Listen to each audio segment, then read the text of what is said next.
All right, let's get this thing started. Joining me right now, a couple familiar voices to the podcast. We have Tristan Smith over here and Sebastian via Zoom, and a newbie to the podcast, but it's something I've wanted to happen for a while. Mr. Captain America himself, Steve Rodgers, and we're here to talk about. It's pouring rain right now. We are here to talk about a subject, an event that we've talked about several times on the podcast already, maybe 3 or 4, and it wasn't one that I thought needed another, frankly. I thought, the Crusher can just, I don't know if Dirty Chain needs another Crusher episode, but the weeks leading up to it, the adventures that Sebastian and Tristan had, which we will for sure talk a little bit more about. And then as I and Steve, you participated in the Mass Start 175, it truly was this year something special. But before we get into that, before we talk about some details, how many spokes we broke, how many cigarettes we smoked, let's start at the beginning and kind of go around and talk about when you yourself had the idea of doing the Crusher this year and how that thought process went. It's going to be different for all of us because we did different versions of it. But Steve, why don't you start? You're not known to do many events yourself. I think I know why you kind of chose this, but why don't you give us oh my God, it's really raining. It's really coming down. And why don't you bring us into your whole origin of this, of the Crusher this year. Well, I would say it all starts kind of with the Triple Crown. So most of us know that the 906, they offer this thing where if you do the polar roll, if you do the Marji 100, and if you do the long, I will say the long version of the Crusher, but now it wasn't the longest this year, you can be in the Triple Crown Hall of Pain. So there was that hanging out there. I will say I was not terribly interested in the version of the Crusher that has been happening for the last couple of years, the Otter Lake Munising version. It just didn't seem that interesting to me. Kind of Hiawatha. Yes, I'm sure it's wonderful and beautiful. But the Huron Mountains, I was more interested in doing like the EX version of that. And so that was going to be my plan coming into this. If I was going to try and check that third box, I wanted to do, even if it wouldn't be my best chance of finishing, I wanted to do the more interesting version, the version that happened in the Huron Mountains. And so that's what I was thinking coming into this year. And then a group of guys, friend James messages and says he's getting a group together, a group of guys that want to do the Mass Start version of this event. And it turns out the Mass Start moved from the Munising area to the Keweenaw. Now, the Keweenaw to me is very interesting. So, yeah, that kind of put it on my radar. Sign-up day came up, and I just said, hey, I was planning on doing EX. But I'm going to do it. I signed up, and here we are. And you're not one to shy away from an adventure, but like a gravel,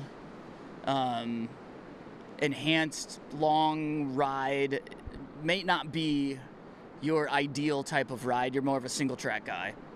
I'm almost a purely single-track guy, and the idea of a 200-mile kind of, you can call it enhanced gravel, but like a 200-mile ride of any kind, it scared the hell out of me. Really, it's not in my wheelhouse. I'm not sure if it wasn't part of this series that it's something I would have ever tried. Yeah. And speaking of enhanced, I swear, there's a literal storm going by right now, but we're just going to roll with it. Do you own it? You don't even have a gravel bike, do you? You just have mountain bikes. I do not own a gravel bike or a road bike. Yeah, I have various versions of it. I have a rigid mountain bike, 2 full suspensions, a hardtail.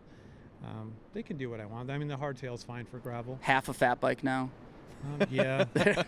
Yeah. Okay, and I think that's very similar to my. I mean, I've done 2 crushers in the past. This was my 3rd, and I wasn't really that interested in it. But it's specifically that it was in the Keweenaw. I wanted to see a new area. I wanted to experience that. So that was kind of like where. And I'm so glad that I chose to do that, because it was incredible. Incredible route, incredible place to experience for the first time. Now, Tristan and Sebastian, this is your experience is a little bit different. Tristan saying, Sebastian, was this your thinking to do the point-to-point?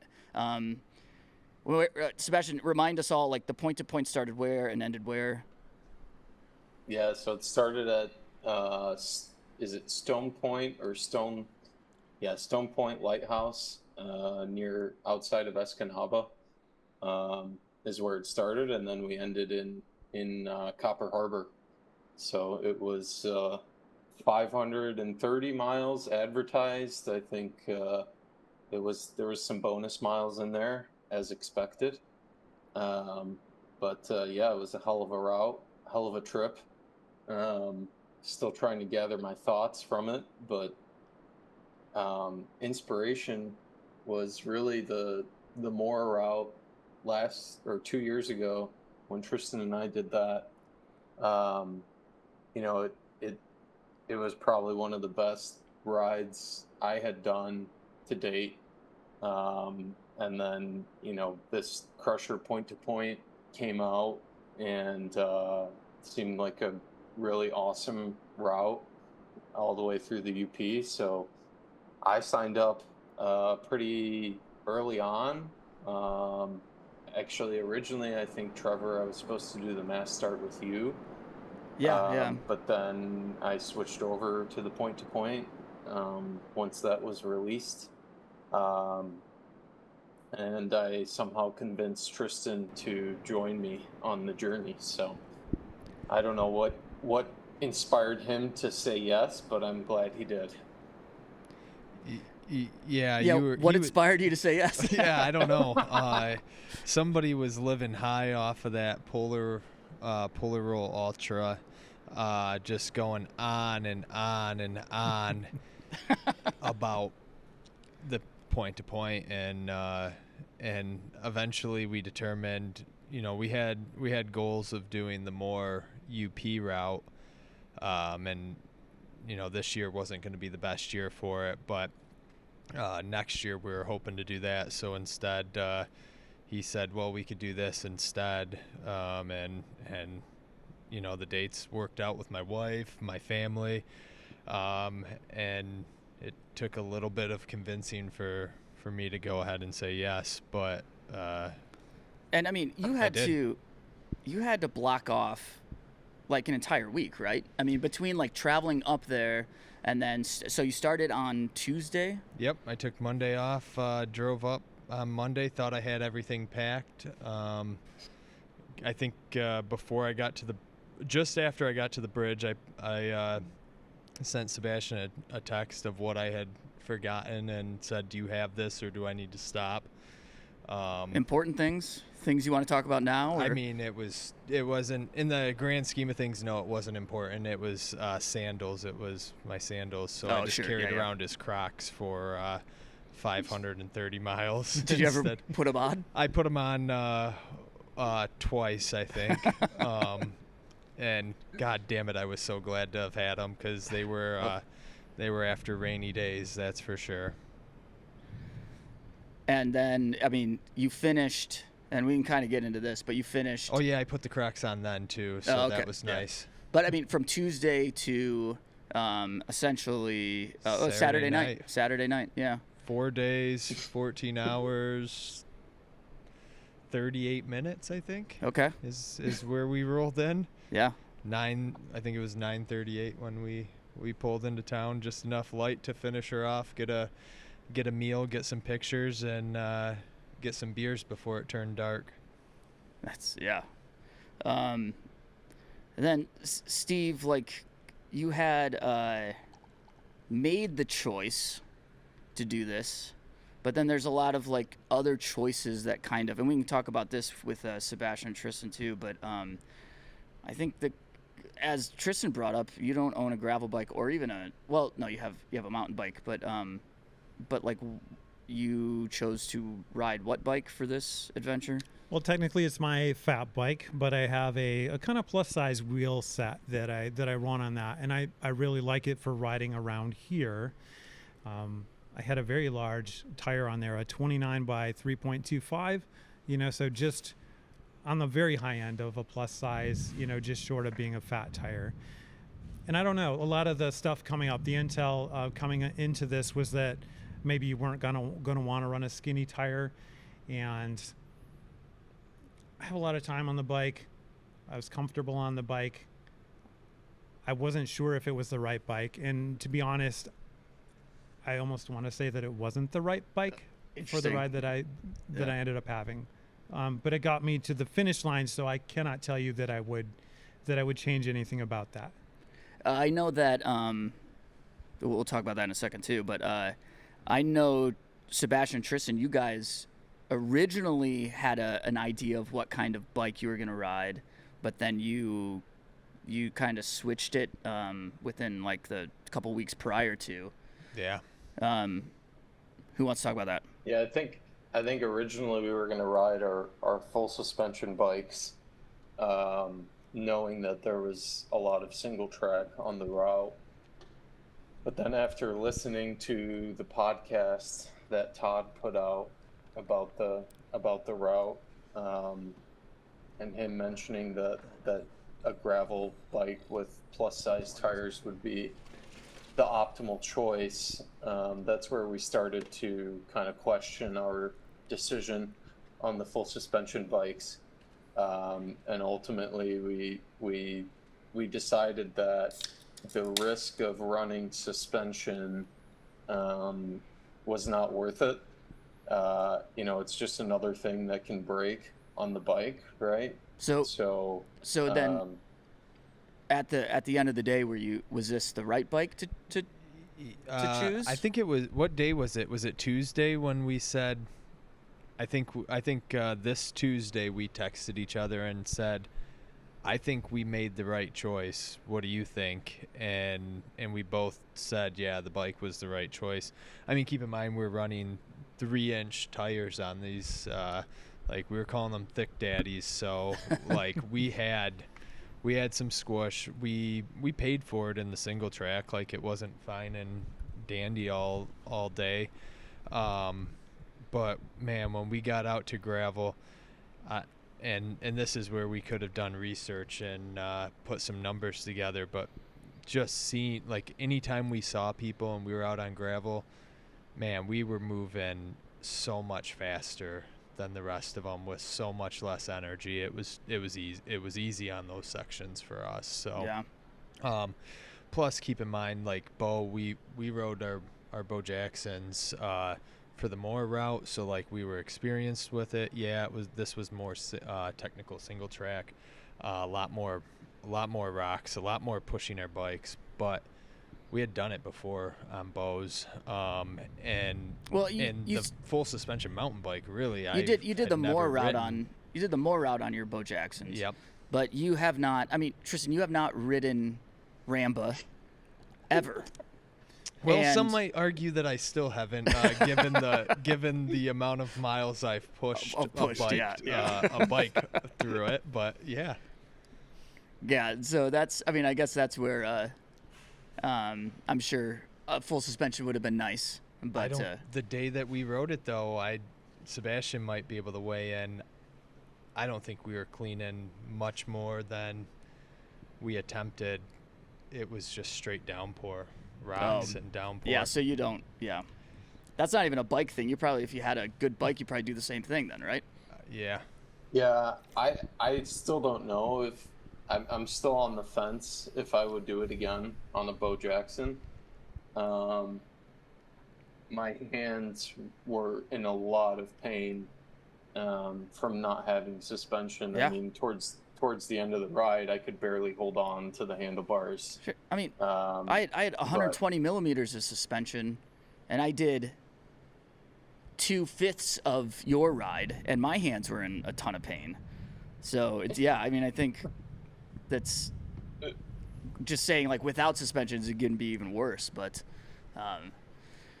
and I chose a 29er for the mass start, full suspension, and I would not go back on that. I mean, I think it was the right choice, but I like comfort over speed, I guess. Or there were not many places out there where you really needed flotation. I would say out at the rocket range there was some rocky stuff, like kind of riding through pebbles where maybe a little float was nice, but everybody on every bike seemed to do fine on 2-inch tires. Yeah.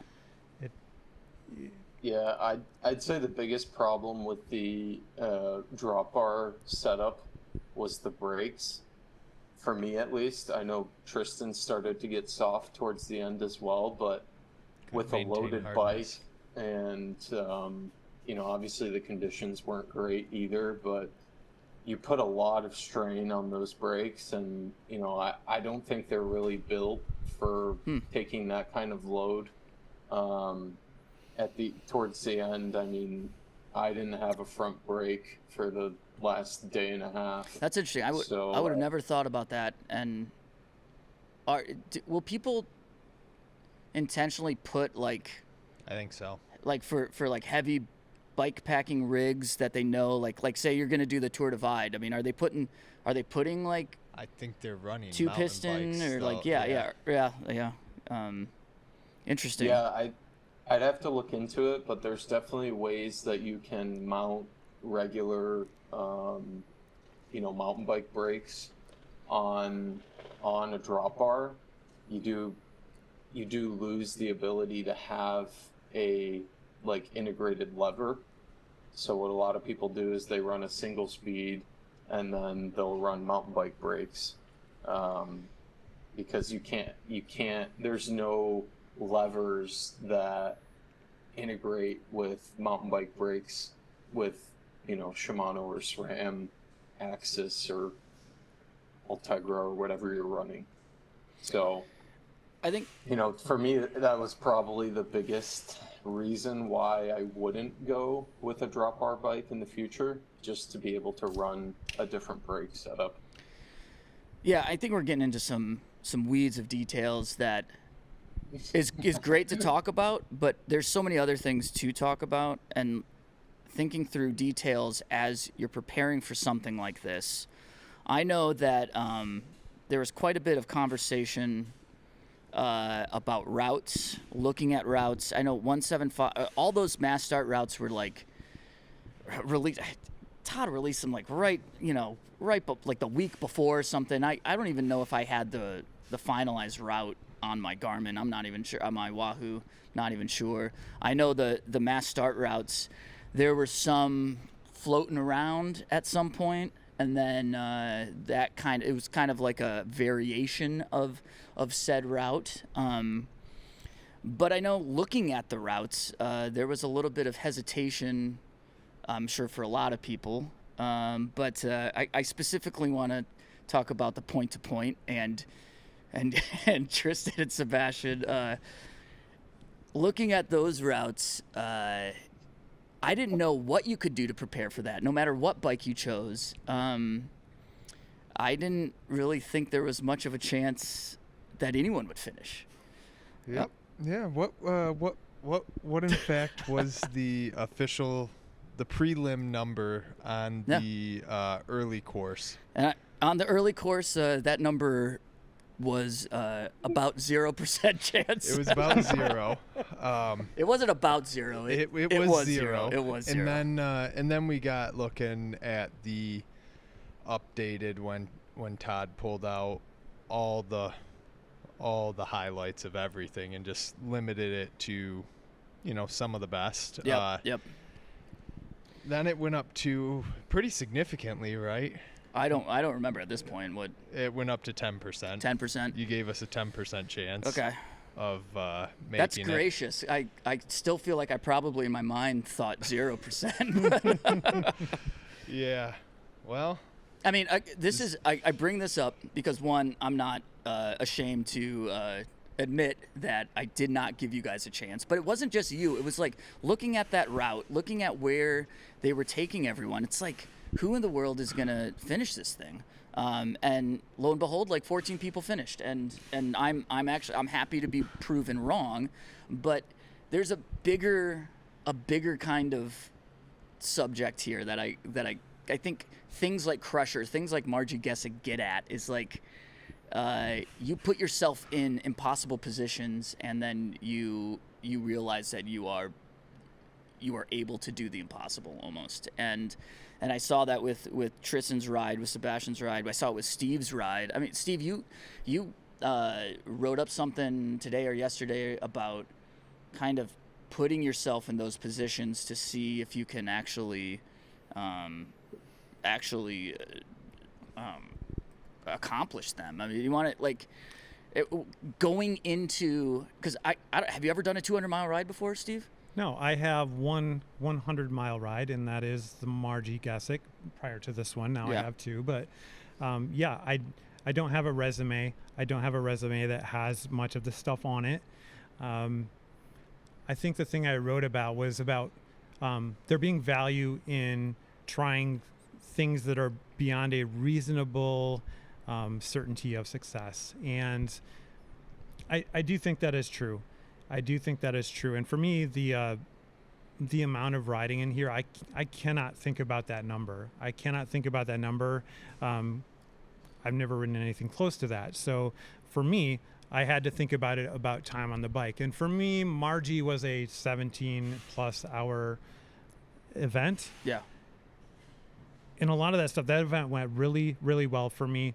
I didn't actually feel like, because of how well it went, that I found some of those things they put in there, the advertising, finding my limits, the you versus you stuff. Like, I didn't necessarily get all of that stuff out of the Marji because it went so well for me.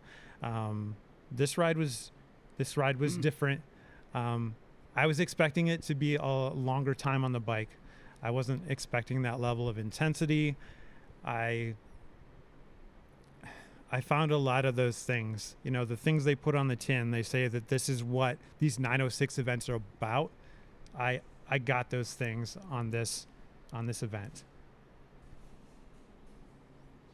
Oh, that was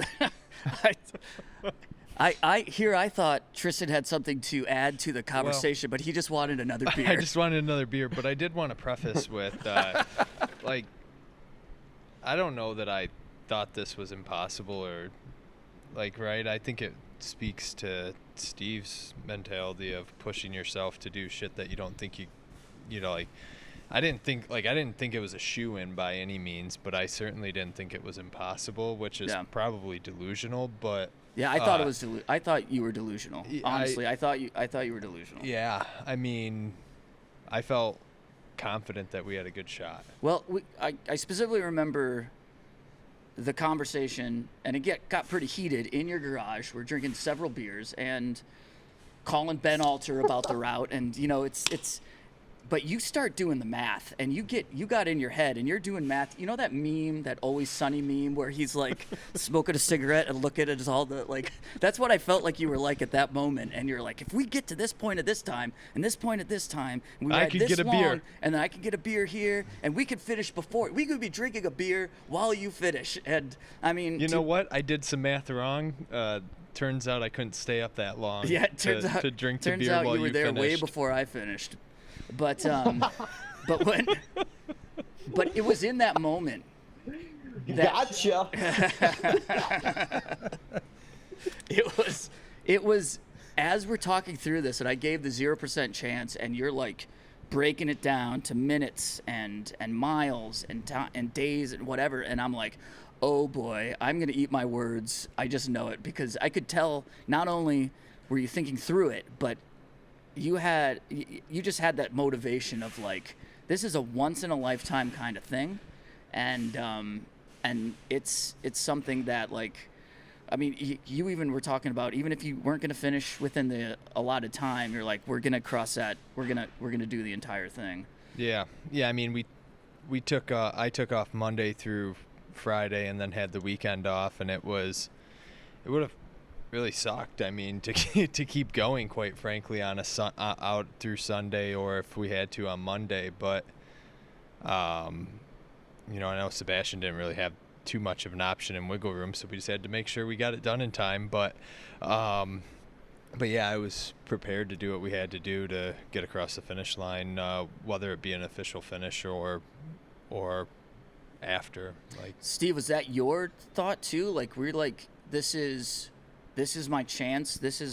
I'm gonna cross, or was it like, if it breaks me, I'll try again? I was very committed to the idea of not coming back here. I hate that experience. I know friends who have gone to, whether it's the Marji or the Crusher, put in a lot of hours of work. It broke them, and they had to come back the next year. And I didn't have any markers where like, if this happens, like, it would be okay to quit. I certainly know there are things that could happen, but I was very committed to the idea of this being I don't want to say one and done. I might come back and do a different version of it, but I wanted this checkbox, and I wanted it to happen this year. Yeah, and that's kind of what I would assume,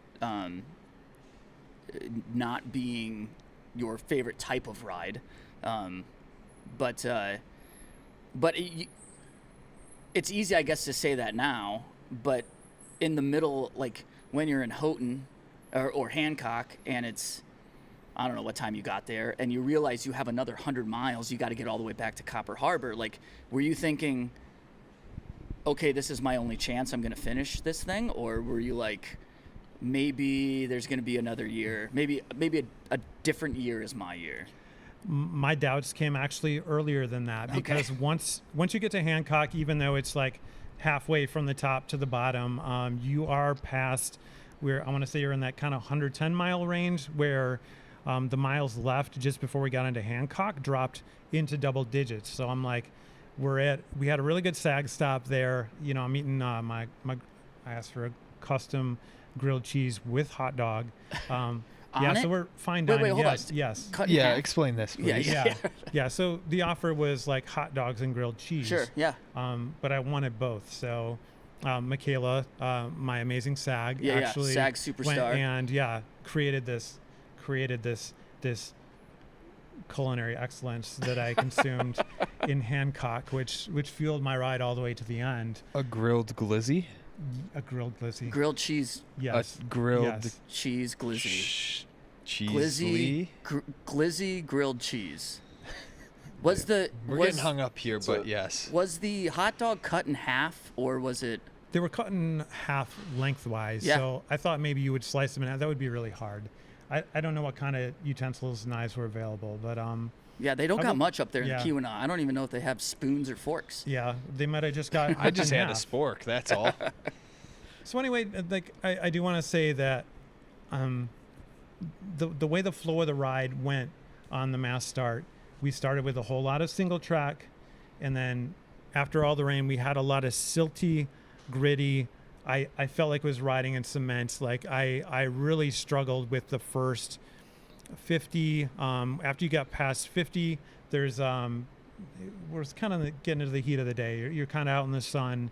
A lot of lonely miles for me, because I was riding at that point by myself, and all I'm sitting here thinking about is the different contact points, my backside and my hands, like moving them around, like just how uncomfortable I am. I just had a cycle of like how many more miles it was to finish, how many more hours. I was just stuck in the cycle because I'm riding by myself. 50, 80 miles was tough for me. As I got closer to Hancock, it became more manageable. I could see that like I was over the hump. Once I got to Hancock, maybe 110 miles in, give or take. Yeah, I've got 98-ish miles left to go. And for me, having more done, having less left was a big deal, a really big deal. Yeah. And a good sag stop. For sure. Also, I gained a riding partner at that point too, which turned out to be Bob. Amazing, yeah. Bob, yeah. Yes. I would say having a riding partner was fantastic. Was and I think, for my ride, we had a crew of 4 of us, and that made a huge difference, as well as a great crew. Sebastian, were there any moments on the two of your on your two on the ride that you guys did, where you thought maybe there was no finish line, or were you just like, we're doing this no matter what? Yeah, I think we did a really good job of breaking up the ride for ourselves. Like, every day we had probably 5 or 6 checkpoints that we were like targeting. So we were never thinking about like the whole route. We were just thinking, okay, I'm in Escanaba. All I have to do is get to, the first section of single track, right? And then you get to that section. All right, we just got to get to the restaurant, and then we can stop and eat some real food, and that's kind of how we broke it up for ourselves. So we never looked at the whole route and we're like, oh shit, we're only 100 miles in, we have 400 miles to go, right? It was like, we're trying to get 150 miles today. I mean, the first day we were targeting Marquette as our goal, which was, I think, 150, 160 miles in.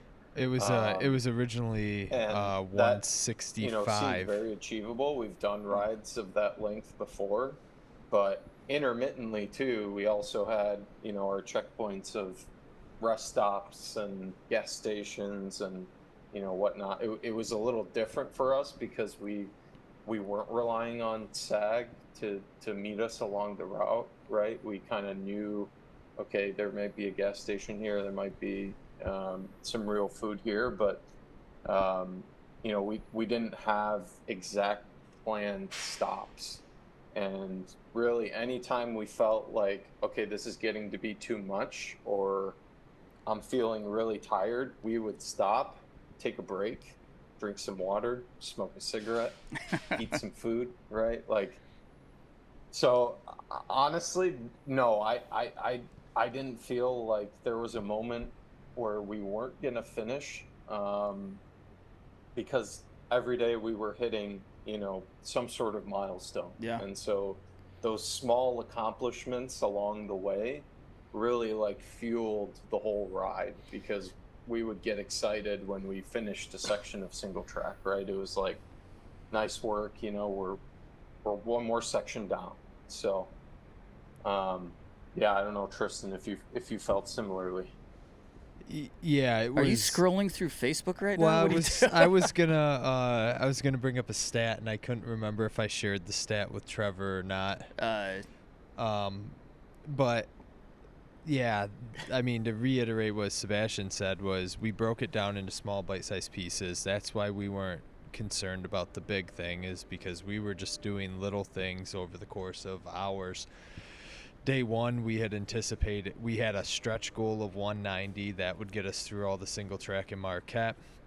Our actual goal was 165, and then what we came in at was 150. So then you look at day two, okay, well, we've got to modify to adjust based off of that, and it being a pouring rain day was, let's just get outside of South Trails, North Trails, and then Ramba, and get to Ishpeming where it turns into gravel for a little bit.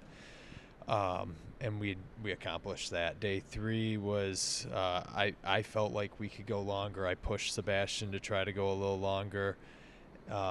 We got through Lance and did maybe another hour, and I hoped we would go a little bit longer. But ultimately we found the best campsite possible. We did it in a situation where we didn't have to bust out the stove and make dinner, so it allowed us to get to bed quicker. We got to set up our camp on a beach and right next to the water. We did it with minimal daylight, which allowed us to get up a little earlier. And then the next day we tried to push through, got thrown a curveball. It rained. Got a hotel, stayed the night in a hotel, and that set us up really to finish. So like everything was manageable size pieces, but And even in the curveballs though, I feel like you finished. When did you think you would finish that? The whole Well, we were hoping to finish right before you took off, so we could smoke that cigarette and drink a beer in your face. But we didn't quite make that. I thought you were trying to finish right before I came in. So as I was coming in, no, there was no concern about No, that. That was we were that trying was to a finish last. before the mass started. Okay. That was Okay. a last ditch effort. We Yeah, wanted to that was wanted to the get there goal and get you originally. going. Okay. Drinking some beers as you got going. So yeah, it was a little bummer that we didn't accomplish that. Oh, And- you finished in the daylight. You finished Well, the day before. I've like got a you- couple cool stats. One, we rode with headlights for like 1 hour. We only rode in the dark for like 1 hour. What brand of headlight did you use there? I used the KOM, the bigger one. 1,000 lumen? 1,000 lumen. She clicked right into place, allowed me to adjust and do everything as I needed. And on top of that was my my computer mounted, so everything was nice and secure. Yeah, perfect. Inline cockpit, it was great. But yeah, we literally used our headlights for like 1 hour, and that was on day 2. Everything else, we went in knowing that we didn't want to ride overnight.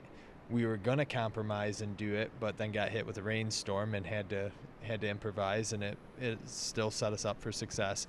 The other fun fact is we did some math. So Ed Rodgers. Yeah, Ed Rodgers crushed it in what, just over 3 days, 3.5 days. Unsupported Single speed, Single riding a bear speed. claw as Yeah. well. Yeah. So he slept for about 3 hours. Total hours of Three this, yeah. total hours during the event. 500 plus miles. 530 3 miles, yeah. So that's pretty wild. Well, Sebastian and I went through 2.5 packs of smokes. We split those cigarettes. So that's about 50 cigarettes at 7.5 minutes per cigarette. That comes out at 6.25 hours. So you We spent more time smoking cigarettes on this ride than Ed spent sleeping. That is if you maybe if you didn't smoke those cigarettes, you could have been at the start of. Well, some would argue that, but as we go back, we use them as carrots. Just if you ride for 2 hours, you do good for 2 hours, you can get a little break. Hey, we're rolling good. I don't need to take a break. Let's keep going. But, you know, more often than not, it was one of us was like, no, I need to take a break. This is, I mean, breaks and sleeping and not riding in the night. I mean, Sebastian, I think I'm like forever wounded by the out and back. I mean, just the riding through the night, feeling like complete garbage, and not taking sufficient breaks. Yeah. And I think when I see a route that goes from Escanaba to Copper Harbor, my mind is thinking of how I felt in the middle of the night walking down Pine Knob, and I'm like, you guys aren't gonna finish this thing, but I forget that, like, that's not the way, like, not riding through the night, like, it just sounds to me like that was the way that you guys got through the entire thing. And if you tried to push through it, I'm not even know, like, sure, Ed is a madman, but like, but you said your hands hurt. You know what? Like, if you push through, if you're riding 20 hours a day instead of 10 hours a day, you know, like, what would that have done to your fatigue? And it would have, like, I don't know. So I mean, I feel like that's where, and I don't know, Sebastian, it's probably like something you learned with the Polar Roll Ultra after the out and back, is that, like, you know, sufficient rest goes a long way. Yeah, absolutely. I do want to make a quick correction. I think we rode 12 hours a day, not 10. Sorry, I didn't mean to offend. I just was just saying, for instance, but yeah. Yeah, 12 hours a day. I think every day was like 14-hour days, with like 2 hours of stops. Yeah. And actually 12 hours of ride time. I will say we were blessed that I live in Marquette, and so Mackenzie did come pick us up after we finished the first day, and we got to shower and dry our stuff out and sleep in a bed. I mean that's you can't put a price tag on that. Sure. And then the second night, after riding in the rain all day, we were totally trashed. I mean, at the end, I think both Tristan and I were starting to shiver.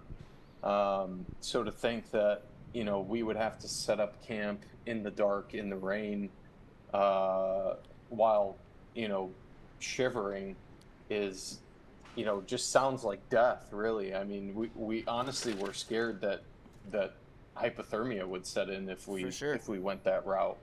And it was relatively cool up there at the time. Low 50s. Yeah.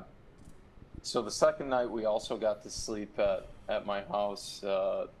Thank goodness I have a wonderful wife who came and picked us up in Ishpeming and took us home. So I think maybe some people thought that, hey, that's not how you should do it. That's not the crusher ethos or whatever. But I think you really just have to do what's best for you. And other people are always going to comment or talk shit. Well, there was specifically a supported version and an unsupported version. And that's how Sebastian talked me into the supported version. Yeah. I originally wanted to go unsupported. God, that would have been a mistake. But he highlighted, hey, we're going right past my house. It really would behoove us to just spend the night there, shower, get a coffee, whatever. And at that point in time, I'm like, and then it was even more than that. Like the last day after going through Eagle Harbor, we tried to load up with baked goods from the little cafe as best we could, but we were fucked without Crusher Mass Start support crews. We got Cokes. We would have been all right with water because we would have been able to filter if we needed to. But Cokes, water made it so much easier. We didn't have to filter. Got a couple beers. Got PB&Js. They were just in passing by where it was just man, I got food, but I don't want to eat the food that I have. And somebody else's wife was sitting on the side of the road waiting for their spouse to come by, and she's like, hey, I got nerd gummy clusters. Do you want some? And it's yeah, I do. No, wasn't that Michaela? I had those. I had those my whole ride. Well, we at that point in time, I think Sebastian had a handful left, but I didn't have any.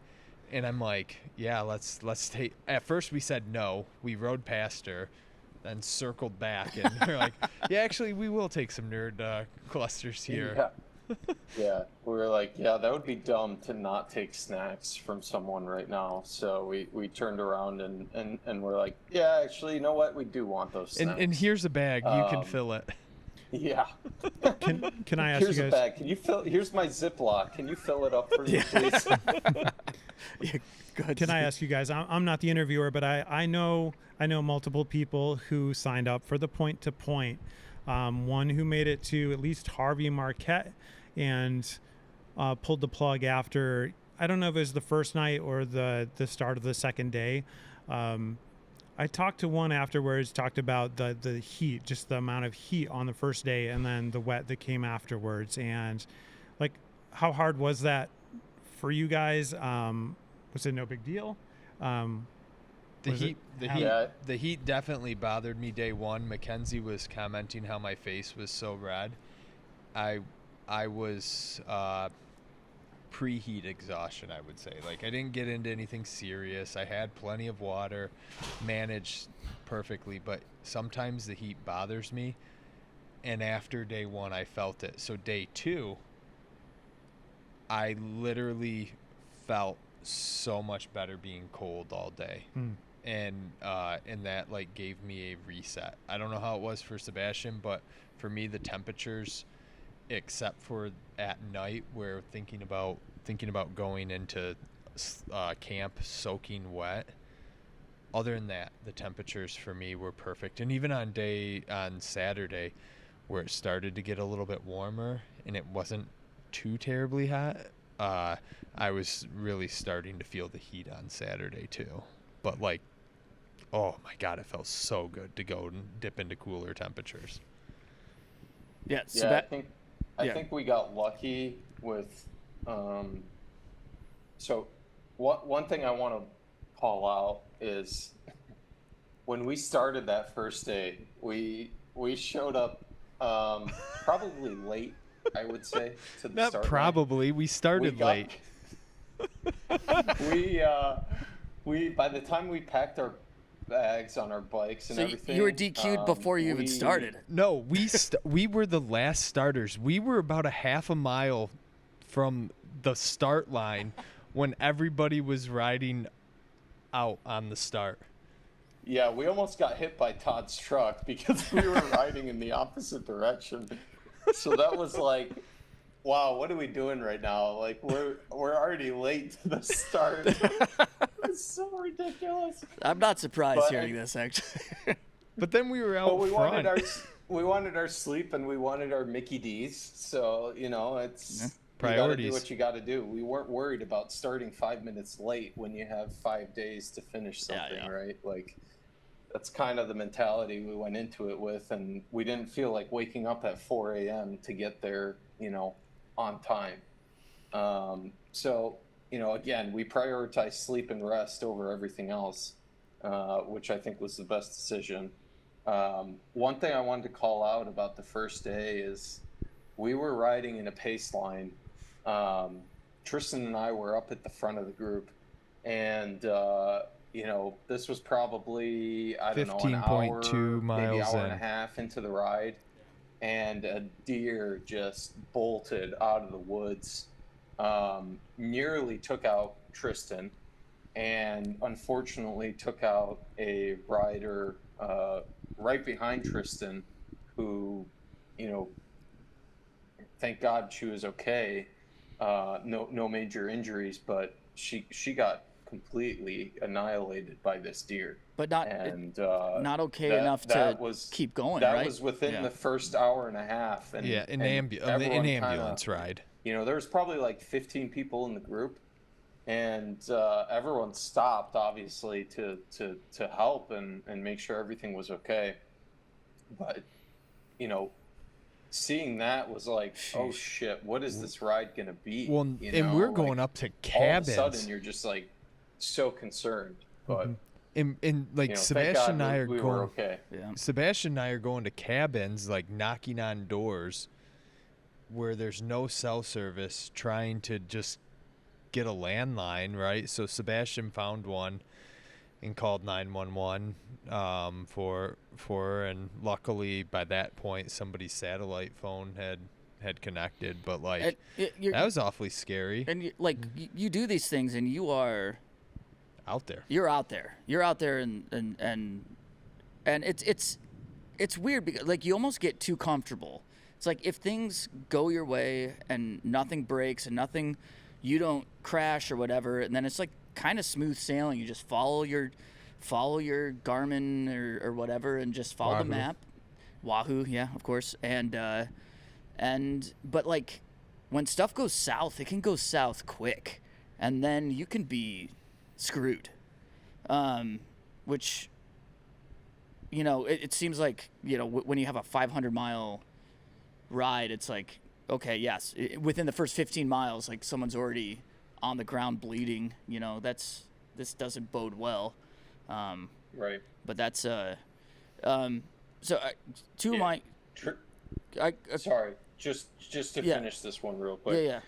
I think Tristan and I, after that, like kind of counted our blessings, and really it kind of struck a chord with us, and we really were like, wow, we're super thankful that we're okay, and this just means that this is another motivation for us to finish. For sure. Right. we were already thinking about that early on. Yeah. And sorry, Steve, I never answered your question about heat exhaustion. I'll do that real quick.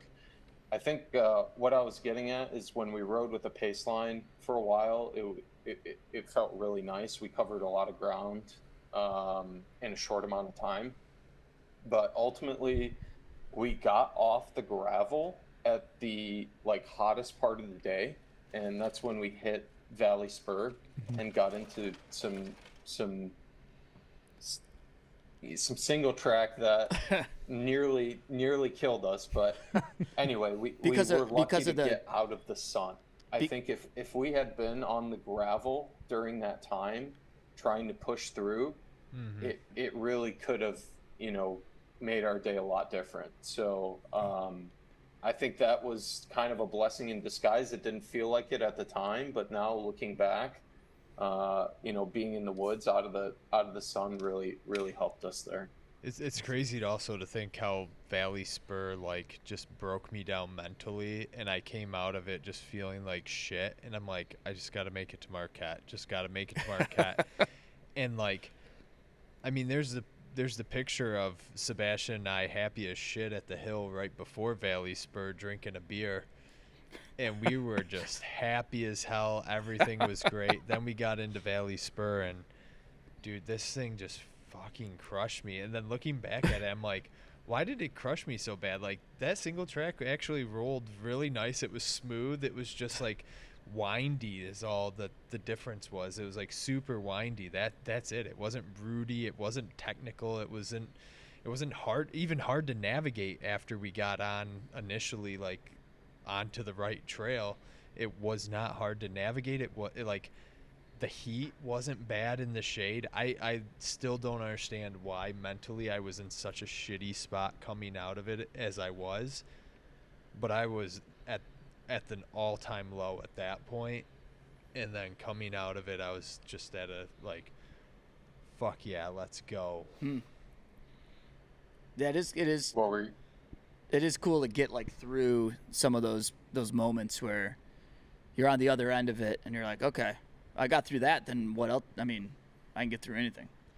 Well, I knew that, but the thing was, I only really studied day one of the course. And then, I didn't even know this existed. I completely overlooked Valley Spur. It's 17 miles of single track. We definitely talked about Valley Spur when Nope, definitely don't remember it. And, looking back at all the single track that I covered or all the stuff that I pushed my bike through, I think we rode everything. It was just we took more breaks there. I remember eating gummy bears. We talked to what's his name was it Zach that got second place? Zach. Yeah, we were talking to him for a while, and we're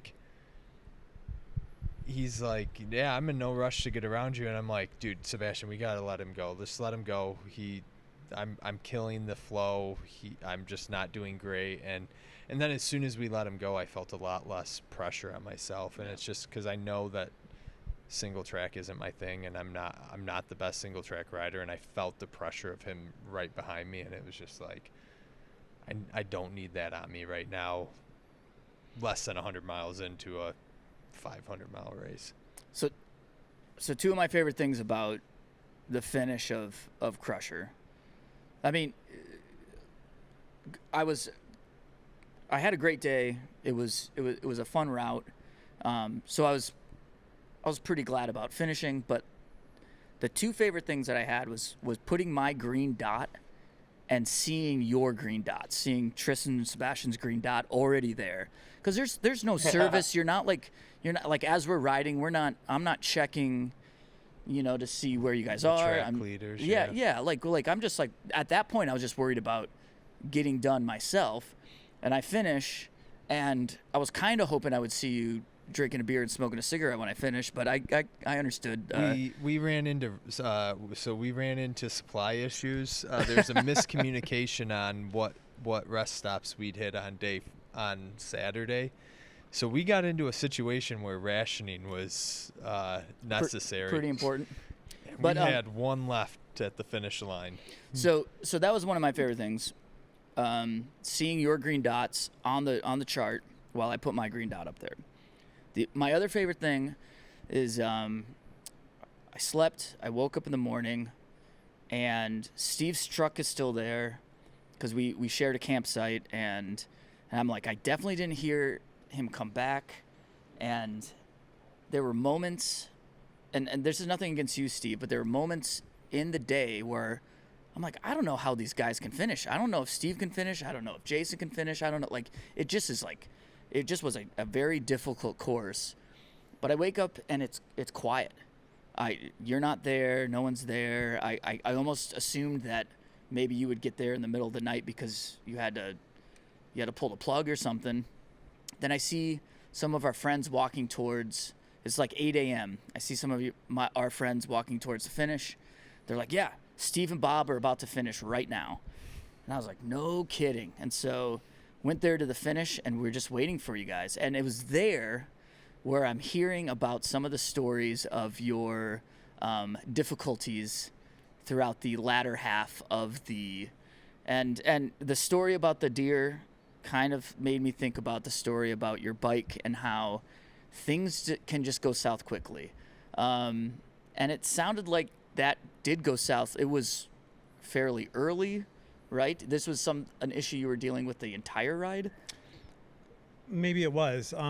It was very early. So it was the first descent at East Bluff, which was on the tail end of the single track. We did right at the start of the course. We're 14 miles in. I start down East Bluff, and I pick up a stick, like a pretty good sized stick. I don't know where it came from. I didn't see it. Kind of angled into my wheel set, and I'm like, well, I slam on the brakes. I stop. I pull the stick out. I see I got one. I'm going to pull out my prop here, but I see that I got one broken spoke. That's all I saw. And so I grab it. I'm like, no big deal. I mean, like, I got a lot of spokes. I got 32 of them things. And so I wrap it up around the next. I wrap it around the next spoke, and I hop back on my bike, and I continue. So I probably did have problems throughout the race, but I'm cruising along for 150 miles, right? I'm at mile 14 when this happens. I ride another 150 miles. I hear a couple things where, if your chain, you miss a shift or something, maybe it slips off of a tooth, a couple of pops like that. Yeah. And I'm like, oh, okay. I got to do a little better with my shifting. It wasn't until mile 164, almost exactly 150 miles later, we're at the blacksmith shop, and as I'm rolling into that, I can hear this kind of crunchy, like, I thought I broken maybe my rear axle in my hub. I've done that before on my fat bike wheels. It happens. I'm like, well, that sucks. I can probably finish. So we get to the blacksmith shop. This is selfie point, a checkpoint. So we stop and take our selfies, and I roll this under the light in there, and I start feeling my spokes. And I'm like, oh, there's a broken one. There's a broken one. There were 6 or 7 of those things at that point.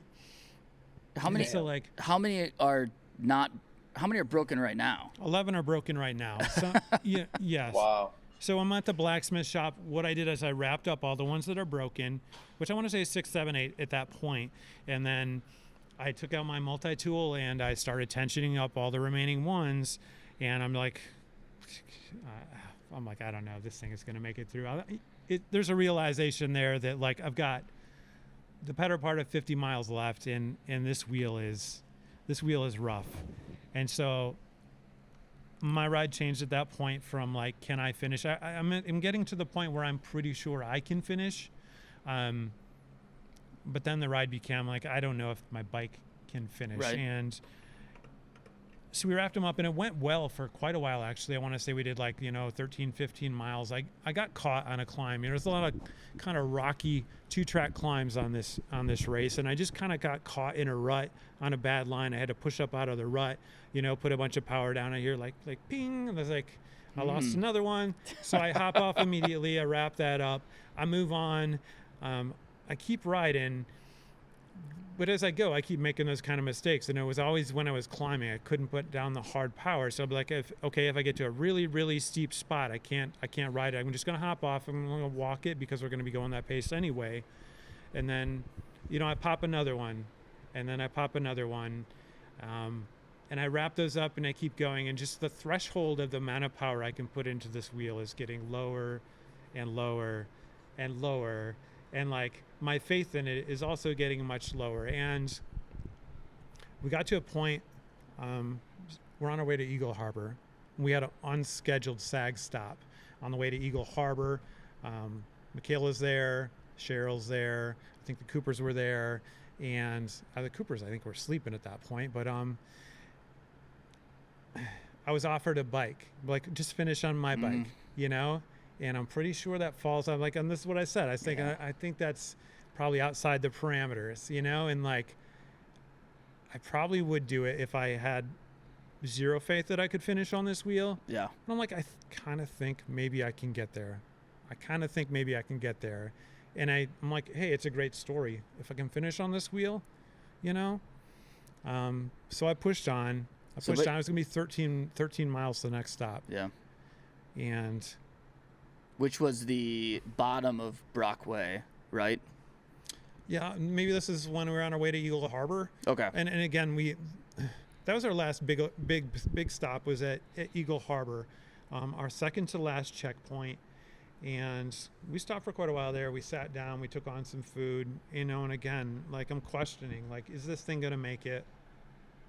And I'm thinking like 50-50, but my entire point of view is like, hey, I want to finish. I think it might finish if I can get to under 10 miles, say. I probably got a couple hours to play with.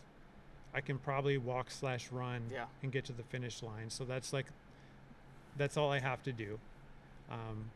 So we pushed on. We went to the bottom of Brockway Mountain was our last meetup with our people. We start climbing that, and I'm like, it's a paved climb. It's pretty smooth. I can probably do this. But no, as soon as I started climbing, bing, there goes another one. So I broke my last spoke, which was my 11th spoke on my climb up Brockway, and ended up running most of that thing, running/walking most of that entire climb, which is very long. Holy cow.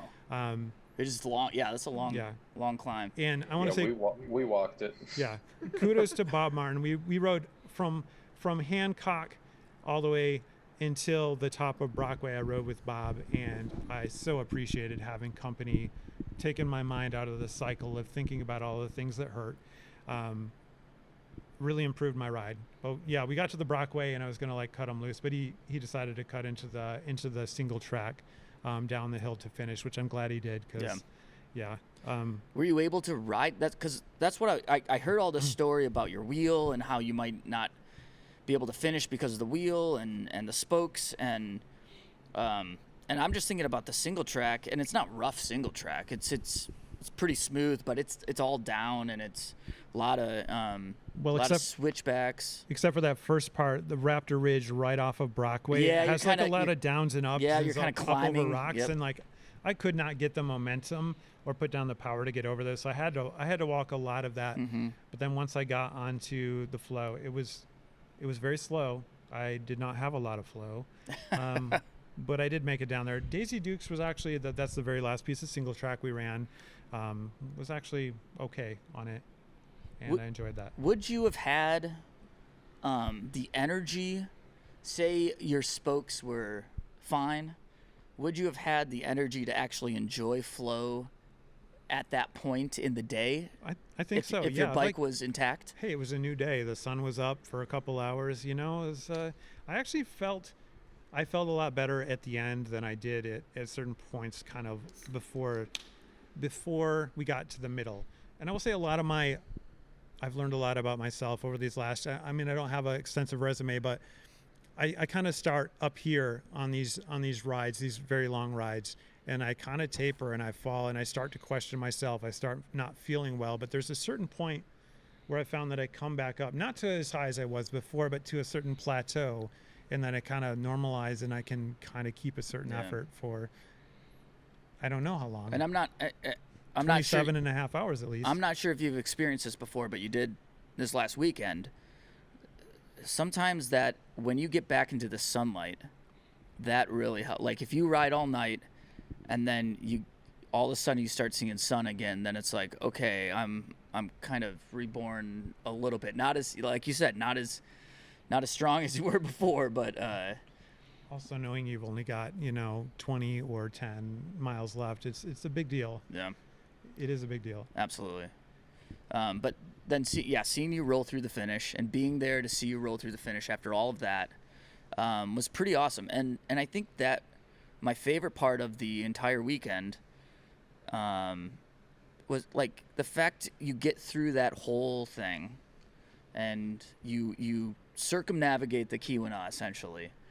And then I woke up in the morning and I go to the finish line and all these people are coming like right at the end, like almost right to the last minute. I think I saw 12 people finish or something, and you were one of them. And then saw Jason and James finish. Like I think they were DFL. Honestly, I think they were the last. They were the last ones to make it, and what an amazing story. I mean, the finish line was way more of a happening place then than it was at 2 a.m. in the morning when I finished. Yeah, I didn't know if anyone would be waiting for us, but it was an amazing scene, and what happened to Jason and James is 100% the reason I went into this planning to ride solo. Just there's so many things that can happen early on in that race. I think Levi had two, one of the guys we're riding with, he had 2 flats, and it really set them back. And I'm hearing about these guys, and Bob Cooper's telling me that, these guys, they've had some problems, and they're way back. And so in my head, I'm like, well, this is going to turn into a real math problem, especially when we did the early on stuff. And I'm thinking, based on what we've run, that it's going to take me the entire 29 hours to finish this. And like, if these guys got set back, I'm like, it just doesn't look good. But they put in a real effort. They did some impressive things. I have a lot of respect for those guys coming in DFL. It's impressive to me what they did. For sure. They timed it perfectly, they were right? Like they half an hour, 15 minutes, they had like maybe 23 minutes. Yeah, they knew what they needed. Their bodies needed, and they utilized their time wisely. Like definitely, it's not like they were fighting for first place, so why not just give your bodies what it needs and the time that it takes to get across the line? And reading Jim's recap, I mean, it seems like he was pretty happy with how it went. So like, yeah, he had some setbacks, but overall he was happy, and like, just use the fucking time that you're given and do it. Just complete it successfully. Yeah, it's interesting though, Steve. Like sometimes there's a time to be selfish, because you know that's the only way you can finish is to be selfish at a moment. And then there's other times where you're riding with people and you need to and you had to be selfish at the beginning, but then you said, halfway through you met up with Bob and you had a riding partner, and that really helped you get through. So at that point, you had someone to help you get through, and yes, I think my ride would have been a lot more painful in that second half if I did not have somebody to talk to ride with, and listen. Like by halfway through the night, we're not talking much, either of us. Yeah. But yeah, just sharing that kind of misery, whatever that was that we did through the night. Yes. Misery loves company. Yep. That was an accident for me. Like I didn't intend for him to show up, and I really appreciate the way it turned out. You know what I'd love? Sebastian and I had so much fun on Saturday riding against all the people riding out. Oh my God, we were fucking laughing historically, like scream laughing through the woods. Hysterically. It was so fun. I don't know what happened, but we started seeing people. And your brain wasn't working, I think. I think you're... But like what I'd really love is to hear from people that yes, absolutely, because like we were riding past people and everybody's going, "You're on the point to point, right? You're on the point to point, right?" And we're like, yeah, hi, and like everybody we're waving to, we're nodding to, like we're going the opposite way, and they're all just like like they look like they're miserable too. Like most of them looked like they were suffering. Yeah, most people looked so miserable, and we were just like ecstatic. We were like, oh my god, we're in the home stretch. We're seeing people on the route. Like, this is it. We're in the home stretch, you know. And it was so funny the juxtaposition, because we were just so stoked. It was actually funny because we did see James taking a selfie on the bridge, and we literally just ripped past them. We're like, peace, guys, we're on our way to the finish. I just, so what, what I'm interested in is if they could tell how delusional we weren't high at that point, right? Like Sebastian had already used his last joint. Like he was like, we weren't doing anything. Like we were not on drugs. We were sober at that point, but we were laughing uncontrollably, screaming laughter in the woods. And I have to wonder what they thought when they crossed paths with us. Well, 100%. You're. I mean, yes, you are at the end of this crazy journey, but two, your brains are not working quite right at that moment. No, not at all. No, we were really tempted. Like, we just kept joking back and forth. We're like, all right, let's tell them they're going the wrong way. we were so tempted to tell people they were going the wrong way. It was like hard not to. Well, we also got the idea because people were telling us we were going the wrong way. Right. We're like, no, we're not. We know we're not. Oh, yeah, we did have some people ask us. They were like, "Are we going the right way?" And I wanted to say, "No, you're on the wrong track. Like, you got to turn around." Yeah, you're going the wrong way. We're going the right way. You're gonna want to hop on here, bud. No, we didn't want to ruin anybody else's day. We were cruising too. I mean, that road was like all downhill. It was the nice gravel road. Oh, that was so awesome. And we were like, 15 miles an hour, which felt obviously very fast. Compared to most of the ride, but yeah, that was definitely a highlight. It was weird how our perception of speed changed throughout. So like day one, we were averaging, like there's points where we were averaging like 18 miles an hour for long stretches, and then you fast forward to the last day, all of a sudden we came out on this gravel road and we're like doing everything we can to move 15 miles an hour, and we're like, fuck, dude, we're flying. We are flying. And then other times it was just like on a flat, we'd be like rolling at 13 and a half, 14 miles an hour, and we're like, fuck, dude, we're covering some ground. We're putting a chunk into this thing. I've never been so happy to see pavement in my life as at the back half of that, and I'm like pavement. Yeah. We had that one downhill that was like one of the craziest, like, fastest you ever been on a bike? Fastest I've ever been on a mountain bike. Okay. I think we went up that on. You may have, yeah. Think we turned. Was that towards Eagle Harbor?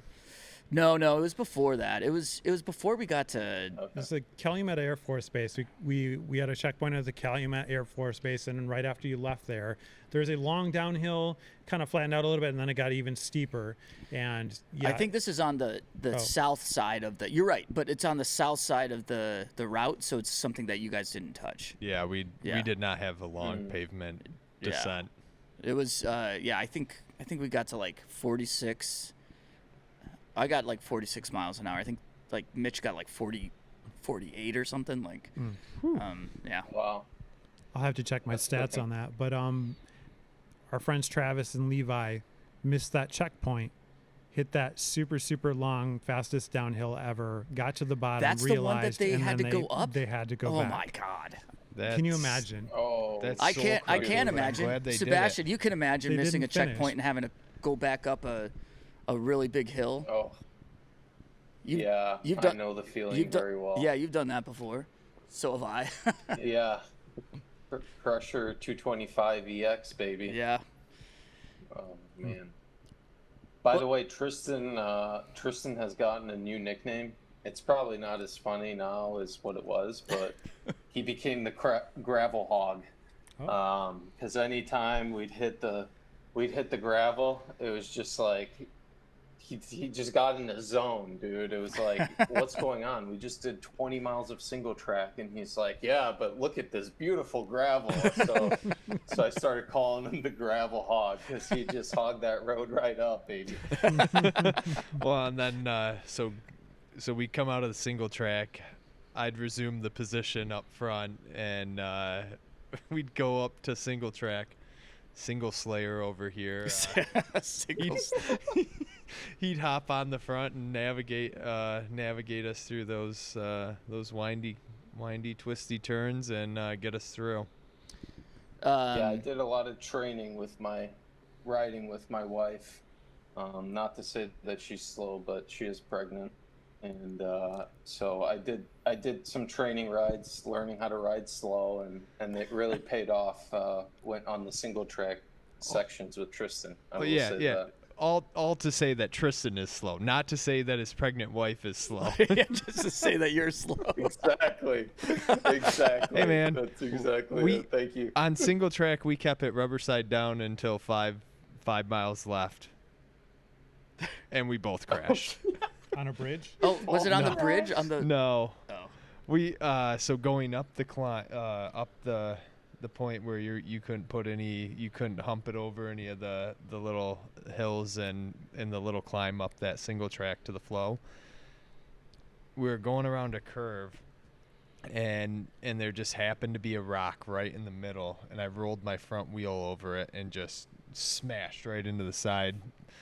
It literally was a 1 foot tip over. That's all that it was, because it was cut into the side, and I have like a blood blister on my middle finger. That's the extent of it. That's pretty good for the whole. Excellent. Yeah. So we made it 325 miles without a crash. I do that.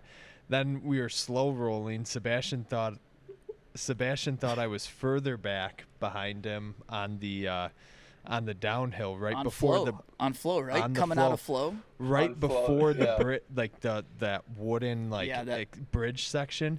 So he thought I was further back, and he was looking up the mountain, couldn't find me, kept looking up, and then smashed right into a tree with his shoulder. And I thought he was going to topple off the side of that fucking thing. But yeah, I didn't even put a foot down. Yeah. Well, we ended up. I bounced off that tree and kept back up. Hey, you know what the good news is? I didn't put a foot down either. I just got right. I just pushed right off that the mountainside and kept on going. But yeah, we had no issues at all. Like running I mean, Sebastian had his brakes. I was milking my brakes, strategically using my front brake on gravel descents so that I had my rear brake for single track, and just like doing everything we could to just keep it as clean of a run as possible. And I had some battery issues throughout with SRAM, with my SRAM in between the levers and the derailleur, but like. Yeah, he learned to never buy cheap batteries. I did. There's one message. If there's one message from this podcast, never buy cheap batteries. Yeah, shout out to Christy. At the worst times. Christy got me a fresh 2032 in Ishpeming, and I was just gonna carry it as a backup, and I ended up having to pop her into the lever. But yeah, not buying the cheap batteries anymore. I'll buy one handful of good batteries and keep them for my bike, and everything else can use the cheap batteries.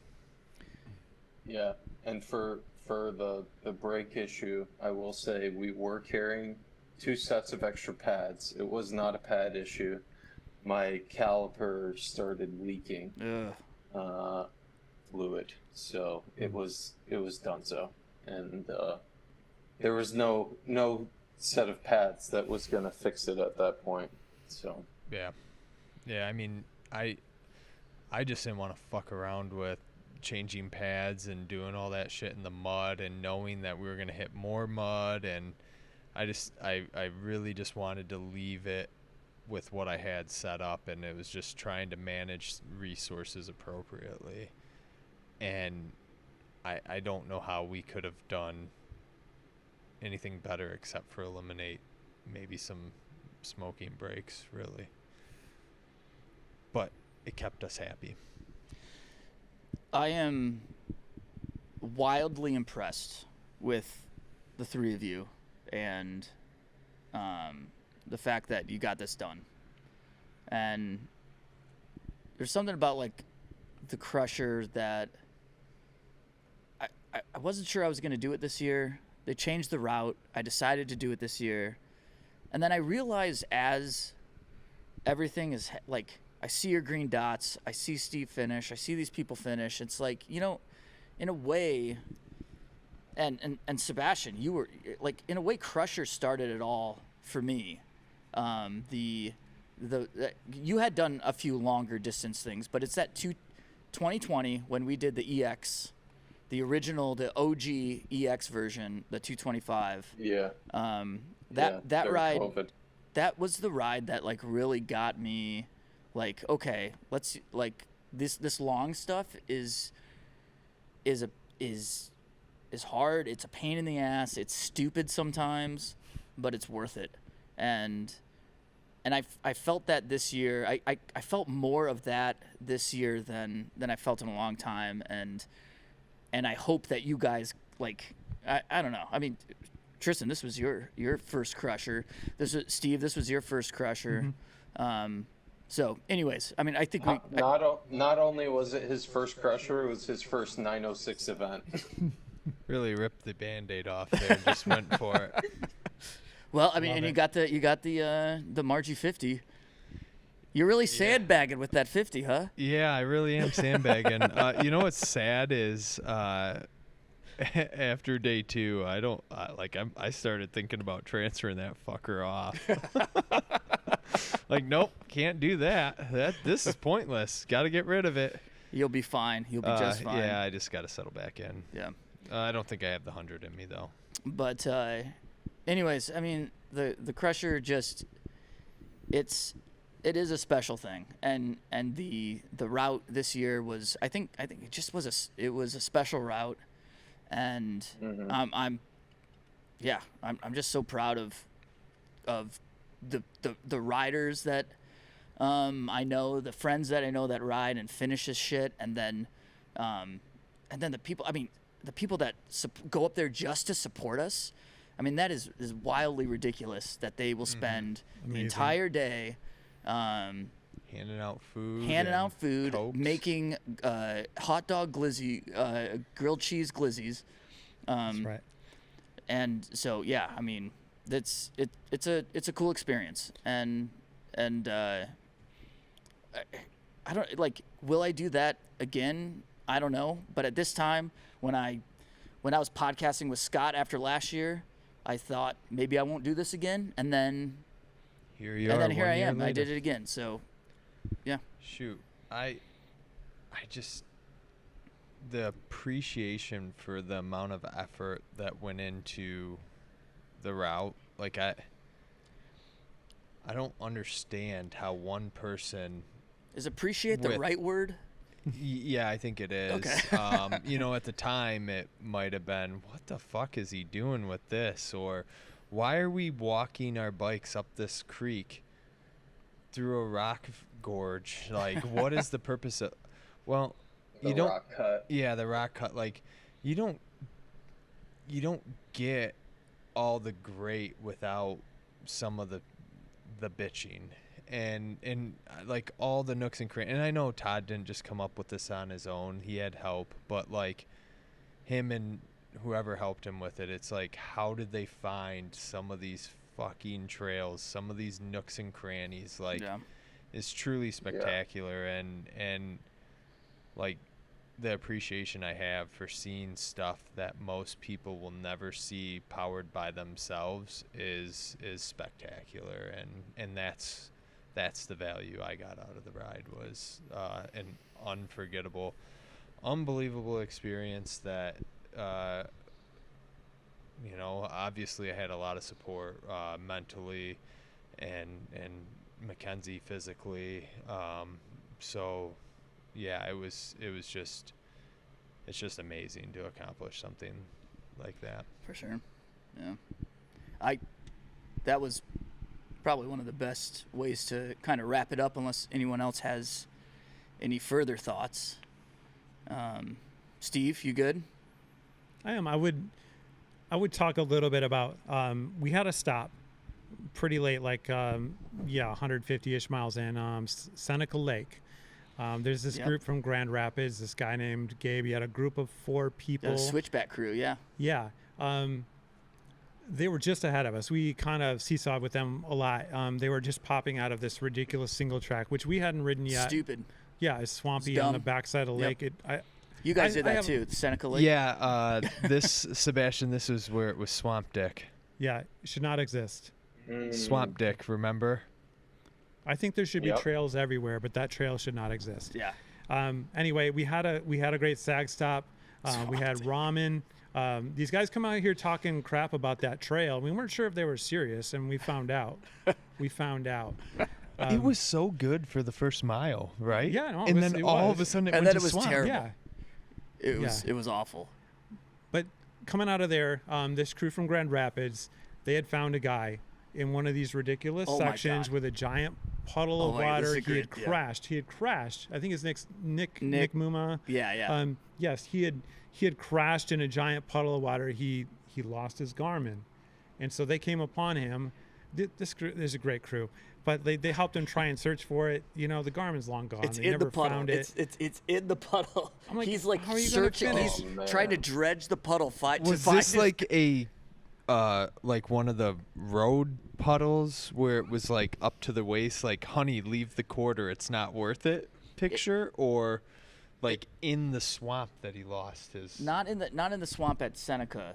It was the one where like you're going around it and you're like going around it, but you maybe can't go around it, and you fall in. Yeah. Yep. And It it's happens. probably, it's not waist deep, but it's probably like over knee deep or something.